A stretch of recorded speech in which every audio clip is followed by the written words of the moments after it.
சிற்றில் நற்றூர் பற்றி நின்றகன் யாண்டு உடனோ என வினவுதி என்பகன் யாண்டு உடனாயினும் அறியேனோரும் புலி சேர்ந்து போகிய கல்லணை போல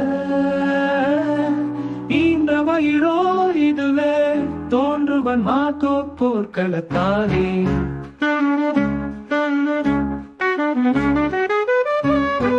எம் சிறு குடிலின் அழகிய தூணை பற்றி நின்று என் மகன் எங்கே என்று வினவும் பெண்ணே, அவன் இருக்கும் இடம் யான் அறியே.